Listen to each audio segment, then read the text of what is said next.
वसुदेवसुतं देवं कंसचानूरमर्दनं देवकी परमानन्दं कृष्णो वन्दे जगद्गुरुं श्रीकृष्णो वन्दे जगद्गुरुम् ॐ श्रीकृष्णार्पणमस्तु. Pranams from Dr. R.J. Kalpana. Welcome to the study of the Bhagavad Gita. In this session, we are studying Chapter 4,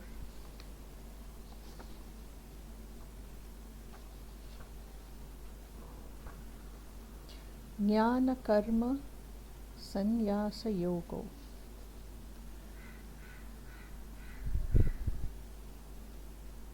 Shloka 11.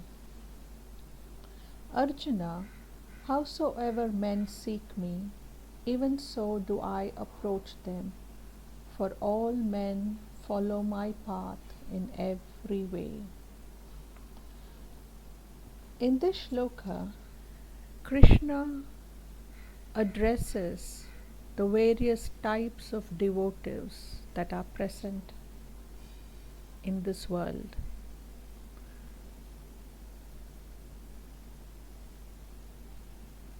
And the different forms of the divine that they attribute according to their own conception and think of the divine in that form alone.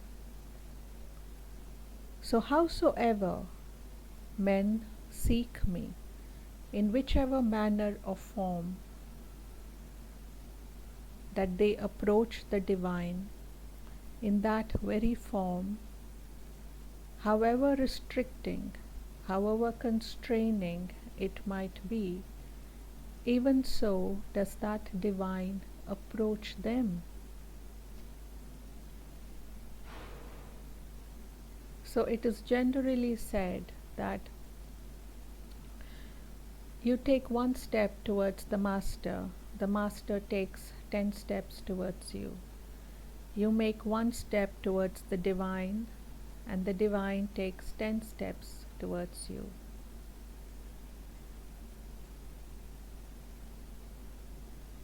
It is just the slightest effort on our part that is required, the merest supposition of an effort even that is so required. And the reason why there is such compassion from the divine is that Krishna says, all men follow my path in every way.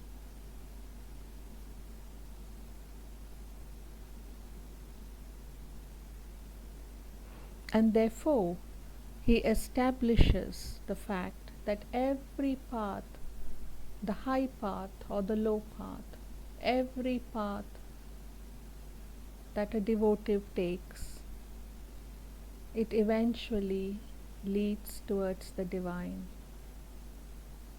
There might be quick ways, there might be long and tedious ways, but eventually everybody will have to merge with the divine. There is this very famous Annamacharya Kirtana sung exquisitely by stalwarts of musicians like M.S. Subbulakshmi and Dr. Balamurali Krishna. Enta matramuna evvaru talachina anta matrame nu.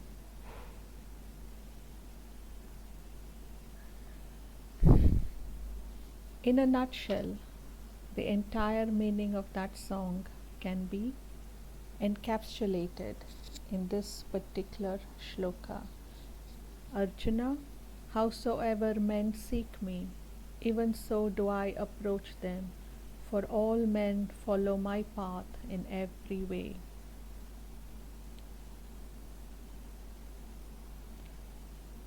So this naturally arises the question that why do men worship celestial entities instead of directly approaching this divine Lord? And so Krishna in Shloka 12 says, in this world of human beings, men seeking the fruition of their activities worship the gods. For success born of actions follows quickly.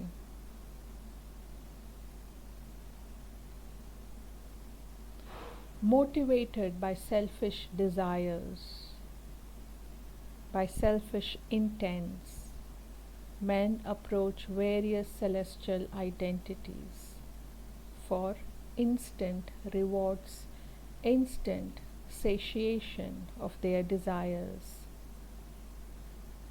gratification of their senses. So they look towards that where there is an instantaneous result, and that path and that form of worship do they follow.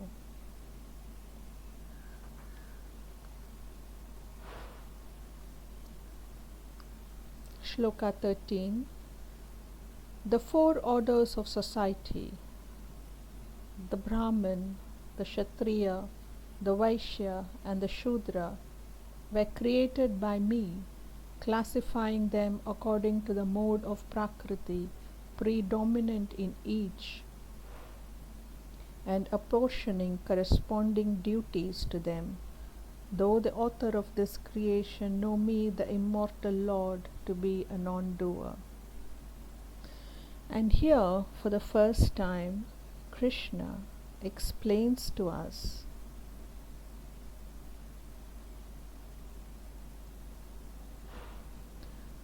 the orders of society. The Brahmin, the Kshatriya, the Vaishya, and the Shudra. These four classifications of orders were created by the divine in accordance to the gunas that are predominant in each. Please understand, this is a very important point. Unfortunately, due to the various invasions Hindu society has been brutally subjected to,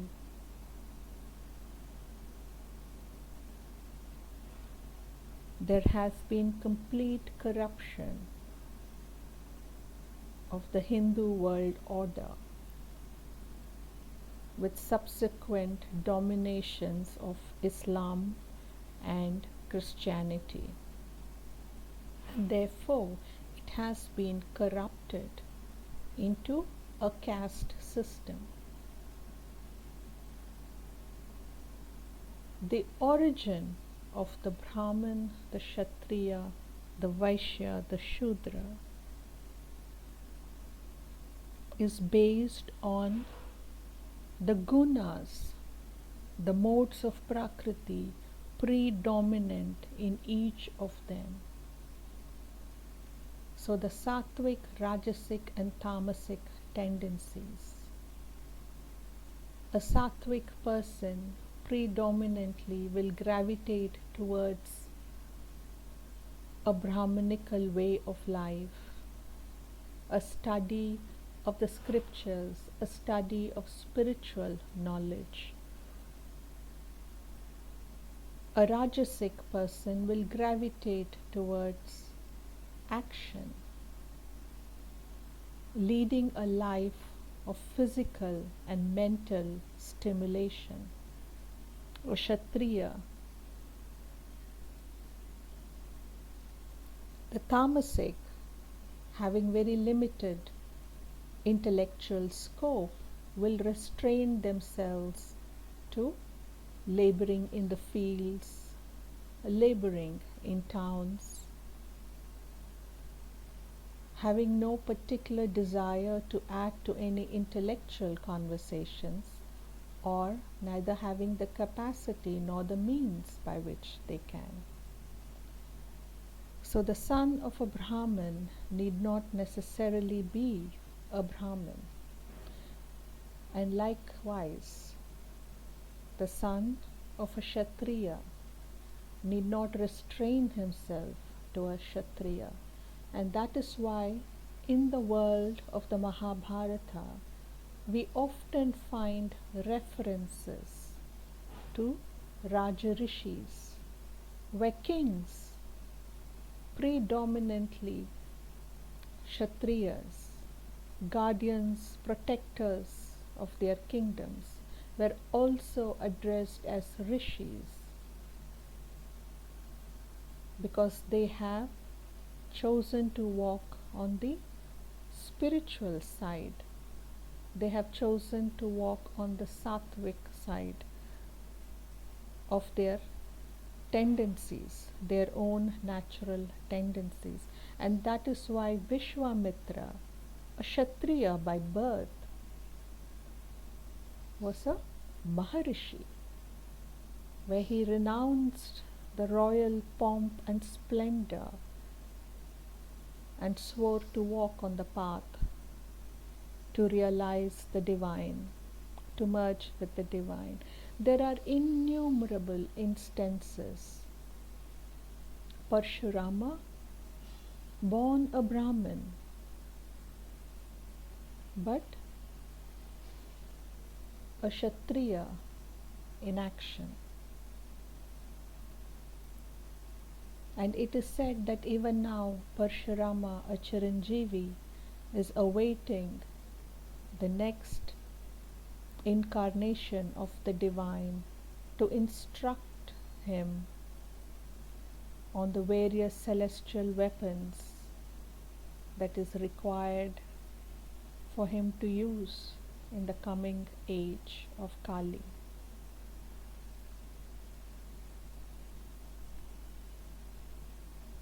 So thereby we need to understand that the four orders of society created in the Vedic time periods by the divine, the Brahmin, the Kshatriya, the Vaishya and the Sudra, is classified according to the gunas of an individual, the sattvic, rajasic and tamasic gunas, and each of them have corresponding duties assigned to them. A Brahmin is a guardian and teacher of spiritual wisdom, of spiritual knowledge.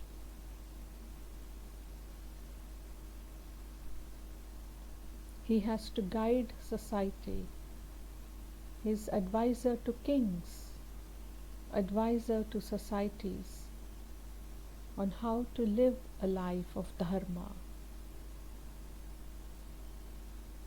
He instructs, he teaches, he guides souls towards the divine, he guides souls to walk on the path of dharma.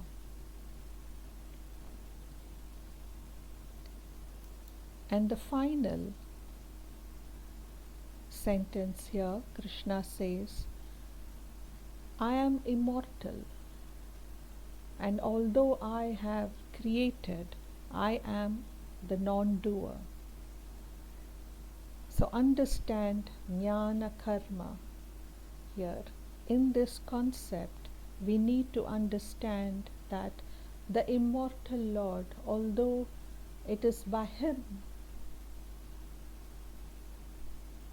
that all the actions have come forth, and yet He is a non-doer.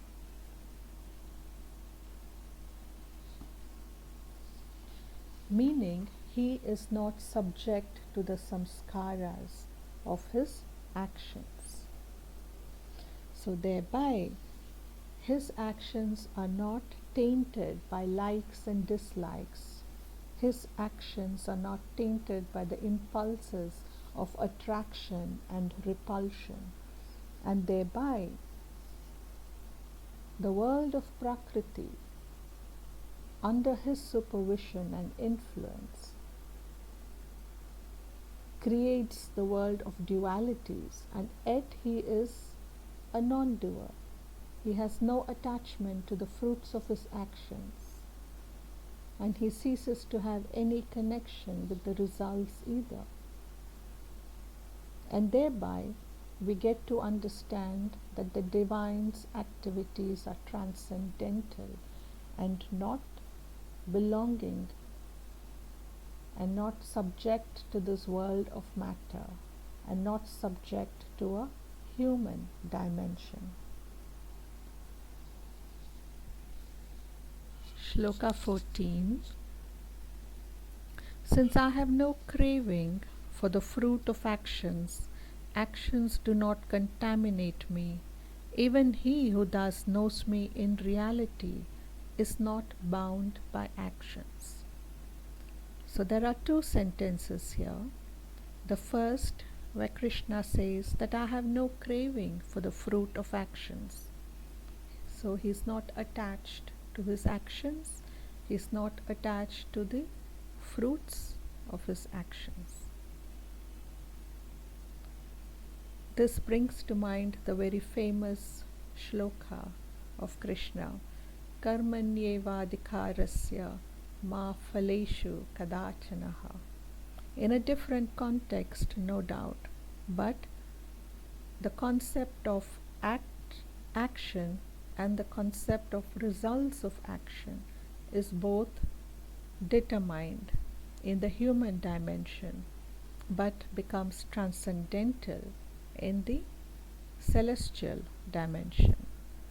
So since there is no attachment, there is no sense of doership, and there is no attachment to the fruits of the actions, those actions do not generate samskaras.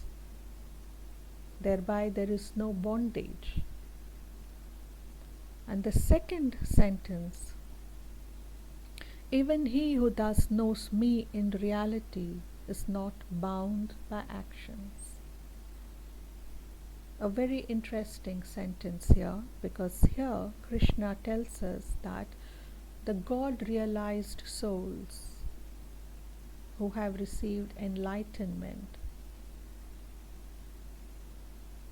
in other words, who have been liberated, Jivan Mukti,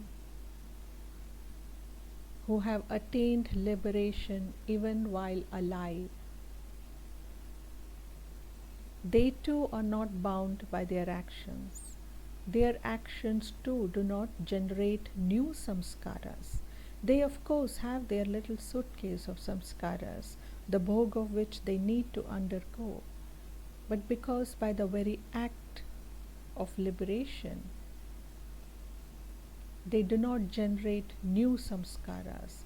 Kriyamana samskaras are not generated by these people, by such people, by the liberated souls or the Jivan Muktis. So they are not bound by actions, Krishna says. In Shloka 15, having thus known action was performed even by the ancient seekers for liberation, therefore do you also perform such actions as have been performed by the ancients from the beginning of time.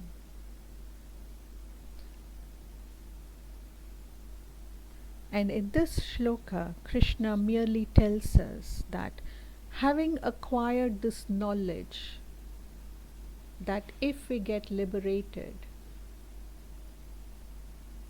we do not generate any new samskaras. We only need to complete the bhog of our remaining samskaras. Equipped with this knowledge, ancient seekers from time immemorial have sought out liberation, because they see that as the first step in the journey towards the divine. And therefore Krishna advises us, perform such actions that the ancients have done to attain your liberation. If you are walking on the path of spirituality, you cannot be bound to constant birth and death, and thereby seek out the methods that ancient seekers have used to attain that liberation. So equip ourselves with that knowledge that we get liberated. Our actions do not generate new samskaras, and perform such actions, lead our life in such a manner that we attain liberation in this lifetime itself. Shloka 16. What is action and what is inaction? Even men of intelligence are puzzled over this question. Therefore, I shall expound to you the truth about action, knowing which you will be freed from its evil effect. So in the past two shlokas, shloka 14 and 15, Krishna has exclusively spoken about action, right? The kind of actions that lead towards bondage, the kind of actions that lead towards liberation, the kind of actions that we perform that do not generate any new samskaras. So all we have left is our sanchita karma, our prarabdha karmas, because we are free from kriyamana karma. And so here he asks us, what is action and what is inaction? And therefore I shall expound to you the truth about action, knowing which you will be freed from the bondage of action. So here we come to the crux of this chapter, JnanaKarmaSamnyasaYoga. Action that is accompanied by knowledge, and how to renounce that very action itself. In Shloka 17, the truth about action must be known, and the truth of inaction also must be known. Even so, the truth about prohibited action must be known, for mysterious are the ways of action. So Krishna in Shloka 17 here addresses three types of action: action, inaction, and prohibited action.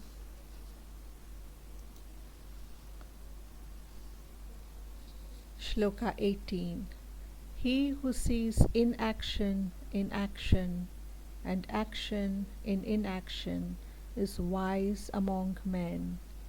He is a yogi who has performed all actions.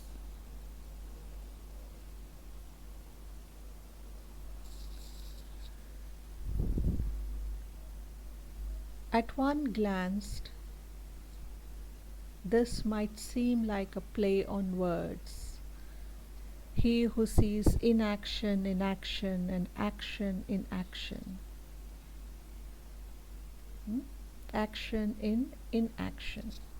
This might seem at first glance to be a play on words, but there is a deep hidden secret behind it. So what is this inaction in action?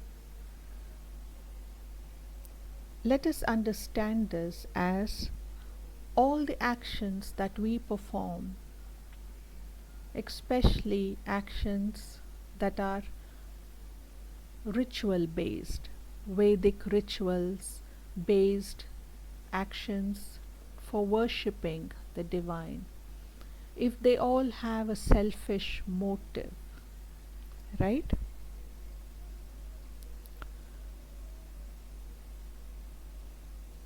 They all attach to desires of some sort or the other. They are all attached to the senses, attached to the ego. The yogi views such actions as inactions. They are meaningless, these actions, because it does not bring them closer to the divine. It only takes them further away. So such actions that are performed for greed and selfish motives are considered to be inactions.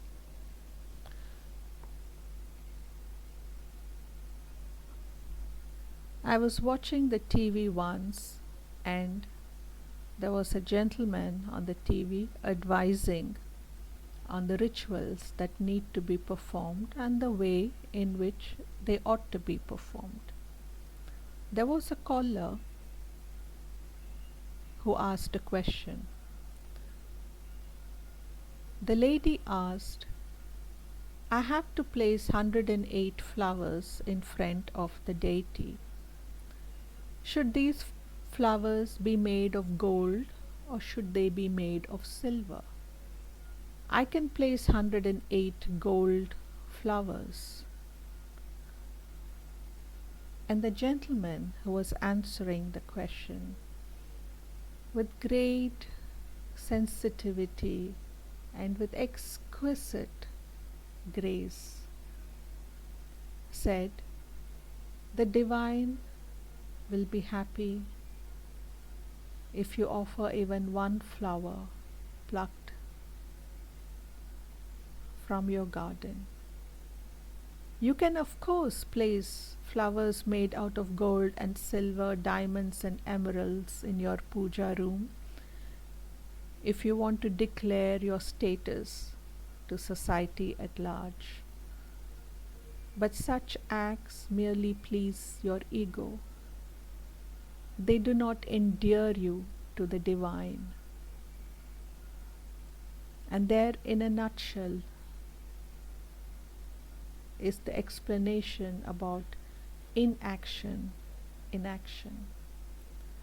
People busy themselves with a whole lot of actions, having this puja, making this fast, going here, traveling there, this temple, that ashram. But if all these actions have only one goal of selfish greed, then they are considered to be inactions. And let us look now at the second phrase Krishna has used, action in inaction.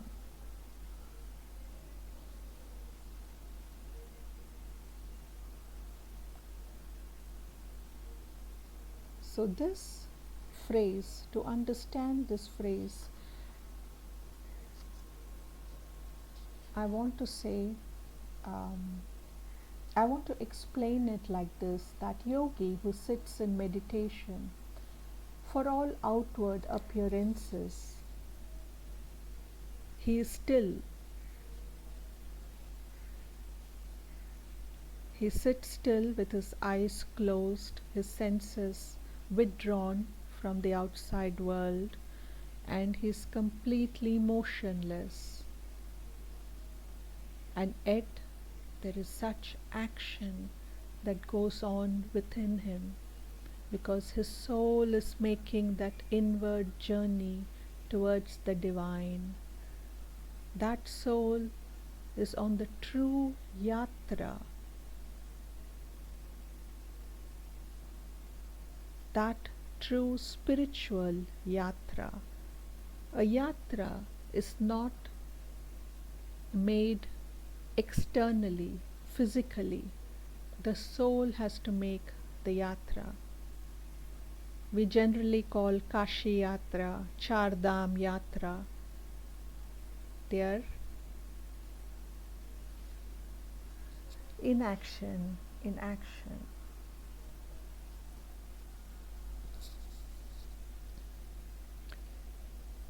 So those souls who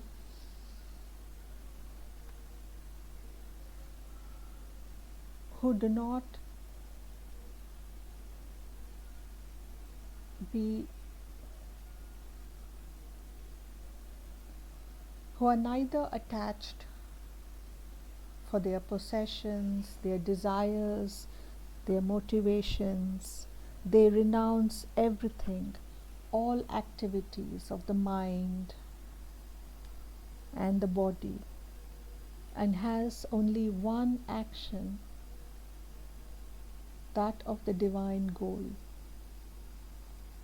And every action in the worldly matters, every thought, word, and deed is infused with that divinity,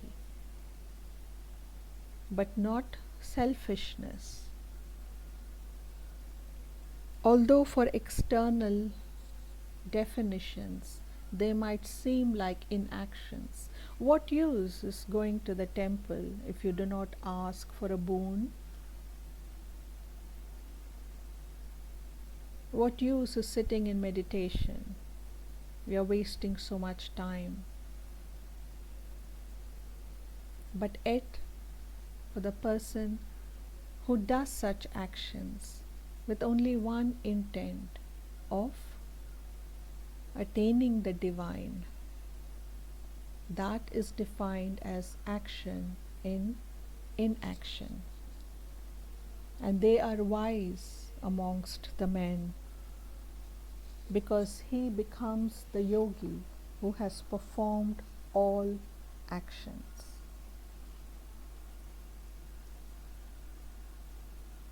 Because they are free from egoism, free from any attachments to the rewards of their own actions. Shloka 19. Even the wise call him a sage, whose undertakings are all free from desire and thoughts of the world, and whose actions are burnt up by the fire of wisdom. And continuing in the same vein, Krishna once again explains to us that that person is called a sage, whose undertakings are free from desire and thoughts of the world. Thereby, every action brings them that much closer to the divine. And their actions are burnt up by the fire of wisdom, meaning the samskaras that they have generated by their actions. All those samskaras are burnt up. They are no longer subject towards bondage.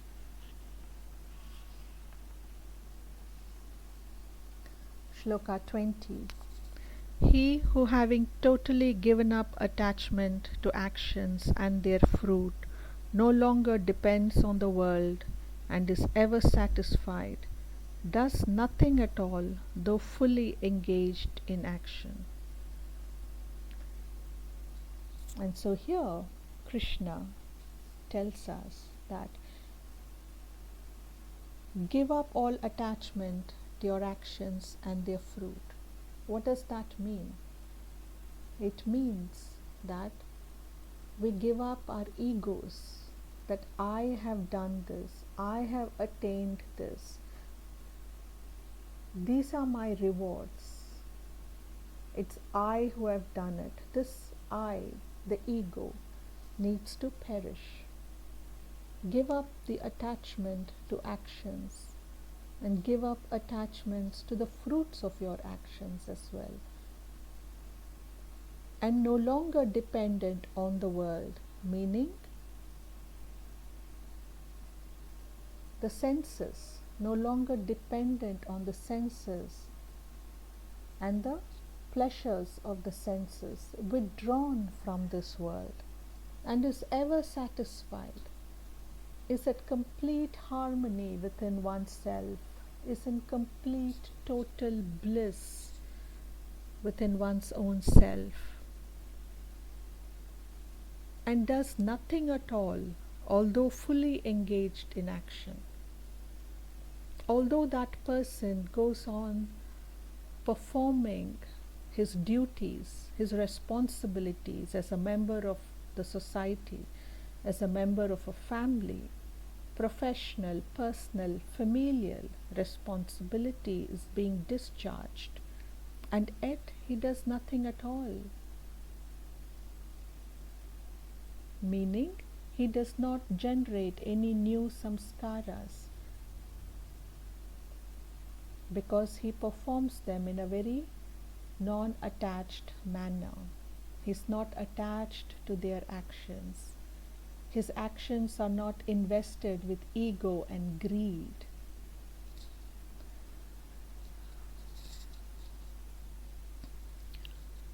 Om Yogesho Satchidanandam Vasudevam Vrajapriyam Dharma Samstapakam Viram Krishno Vande Jagat Gurum Shri Krishno Vande Jagat Gurum Om Shri Krishnarpanamastu.